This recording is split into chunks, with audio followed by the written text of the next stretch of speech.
In this video, I'll teach you about semi-deponent verbs and how to do a semi-deponent verb synopsis. First, to identify a semi-deponent verb, you'll look for three forms.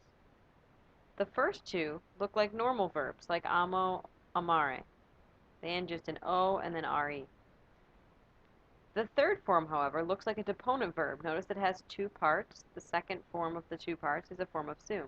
That's how you can tell you have a semi-deponent verb, and luckily there's only three really that exist in Latin: gaudeo, audeo, and soleo, which we'll talk about in this worksheet. So to start, you determine what conjugation your semi-deponent verb is, and luckily enough, all three of them are second conjugation. We can tell because of the EO, ERE pattern. Once you know it's second, you can go ahead and get your stem by chopping off the ERE from the second form and placing it in your present, imperfect, and future. Remember, everything above this dotted line uses the second principal part. So gaud will be our stem here. Then we use our connecting vowels, which for second conjugation is just an E in present, imperfect, and future. And then we'll go ahead and put our endings. For present, we're looking for first person singular, which is the I form. So for present, it's just an O.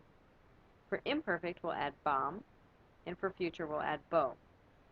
Then we can go ahead and translate them. The subject will be I, because we did first person singular, and then we translate them by tenses. Present would be I rejoice. Imperfect would be I was rejoicing.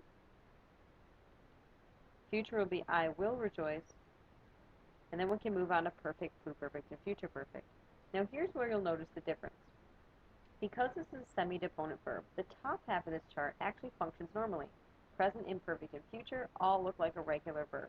You'll notice, however, that in present, imperfect, and future, there are no Latin or English passive forms. They just don't exist. It gives you fewer forms that you have to deal with anyway. When we get below the dotted line, though, you'll notice this functions more like a deponent verb. There are no Latin active forms, and there are no English passive meanings, which means that our Latin forms that look passive actually are translated as active.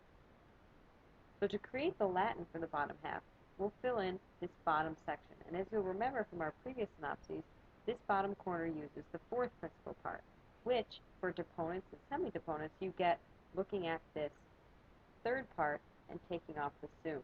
So we'll start with this guy. We want to make it singular and feminine, so instead of an us, I'll put an a, gauisa. And this is how we'll start all three of the bottom three forms. Then we change the tense and the person by putting the helping verb next to it. So gauisa in the perfect would add sum to make the I form. For pluperfect, we'll add eram. And for future perfect, we'll add ero.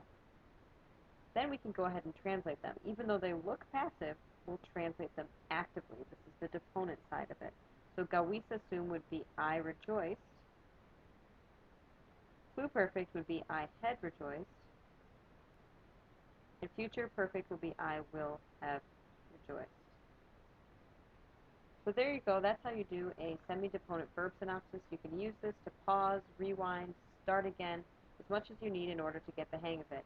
Also on this worksheet, you'll go ahead and do the next two as practice to see how well you can do your own semi-deponent verb synopsis.